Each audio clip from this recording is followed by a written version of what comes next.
bro, is it just me? Or is this whole climate change thing an event where the most richest and influential people in the world travel with their yachts, their private jets, with air conditioning breathing in their face, and they go into this place, and the only thing they talk about is like, how can we make the life of our lessers more miserable? How can we remove the happiness and joy from everyone's life? I don't know why they do this, by the way. It must be sadism. But like, from what I can see, everything that's with climate change is being pushed by my betters. And meanwhile, when I look at other people, it's not something of their concern, if it makes sense, right? Like, the average Joe doesn't talk about climate change as much as the television talks about it. And the average Joe doesn't come up with concepts. It's like, okay, we need to remove the pumpkin. It has been allowed for too much. Too much. The pumpkin has destroyed Mother Gaia. And this one day a year, the pumpkin does the natural calamity of disaster. We need to put a stop to it. Is that what a healthy person does? And it's also like all these changes, like literally all of these changes seem to be, we need to do it forever. Your gas stoves need to be removed forever. Your meat needs to be taken away forever. We need to tax you more forever. Like, they do not say, all right, well, things are bad. We need to tighten the belt a little bit. Okay, but in the future, it's going to be good. The question that I have, which, you know, every single person that's talking about climate change should ask, is like, what do you do it for? Because the most extreme version of climate change, well, not necessarily like climate change, like the environmentalist ideology, the most extreme version of the environmentalist ideology seems to be that having kids is bad. Usually the same people, it's like, oh my god, Europe is dying, it's aging. Oh, it's aging, the economy is collapsing, the welfare is bad. We need to bring in more immigrants. Don't have kids, by the way, because those cost carbon. No, like, unironically, like, Elon Musk talked about it as well. I think he talked about it on Joe Rogan. He basically said that in its most extreme forms, environmentalism is an anti-human ideology. And you have, like, wealthy people that have gone on record saying that, yes, they would like if there were less humans. So, like, my question is this. What does saving the planet mean? Because you don't destroy the planet. Like basically, when you talk about saving the planet, it's like, the environment is going to be so hazardous and so unfriendly that it's going to make human life more difficult. But other creatures, other animals, they can still flourish, you know, and adapt. I mean, I'm willing to bet that no matter what humans do, cockroaches will still exist, right? So like, when you say about saving the planet, you're basically saying saving the planet's environment so humans can thrive in. But at the same time, you don't want humans. So like, what are you doing? How does this make any sense? These are questions that I've never heard an answer for. Like, maybe you guys have, but still. Apparently, mainstream media is looking to dampen the fun of one of the longest lasting traditions, which is carving up the jack-o'-lantern. More than 1 billion pounds of pumpkins are grown in the US. And by the way, like, take into account that all of these things, it looks harmless, but it has economic ramifications.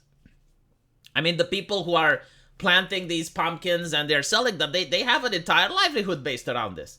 They have an entire business based around this. It's interesting how the mainstream media never notices that it produces carbon, right? Like, for example, CNN, when it does an entertainment program, doesn't that cost electricity? Don't they have air conditioning in their rooms? Don't they pollute? They're never like, the spotlight is never on the mainstream media.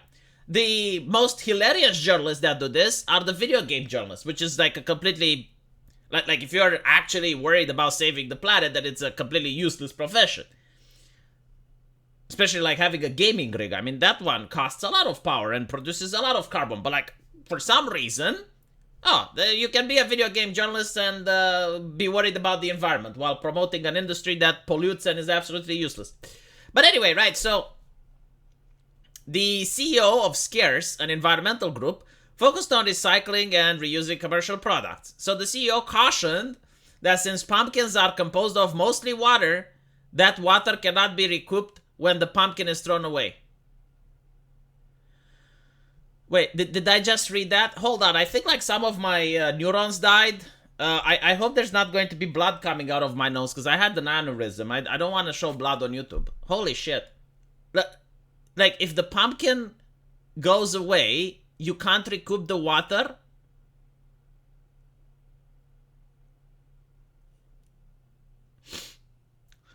Pumpkins are about 90% water, and the water gets trapped in the landfill?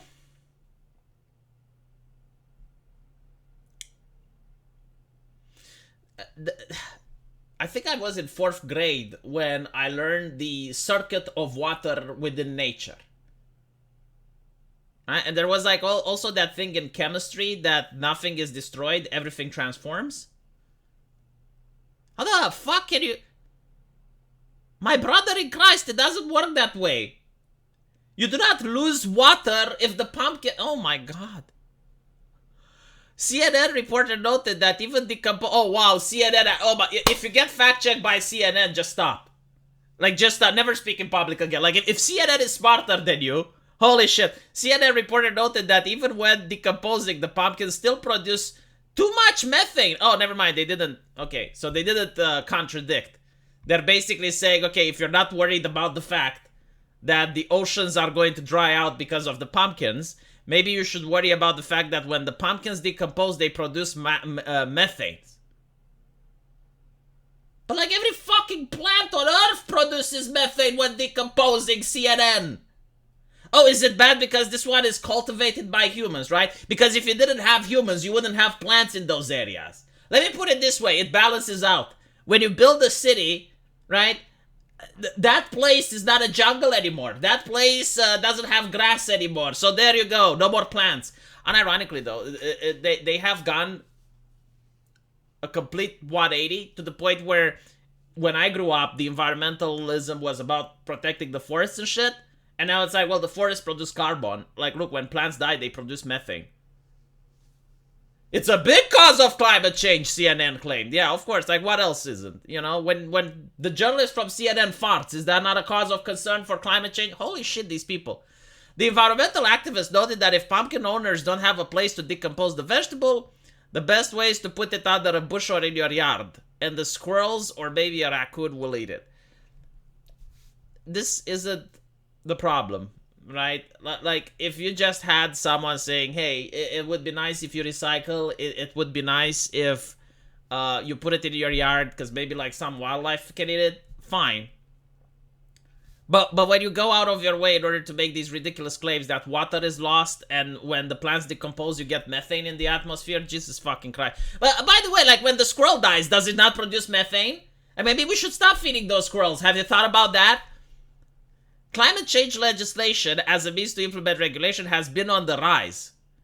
With the Green New Deal bullshit. The following month, the mayor declared a heat emergency at 86 degrees and noted that the impacts of climate change are more palpable than ever with extreme heat. That is also something interesting, right? Like when you have a case of extreme heat, oh, that is climate change.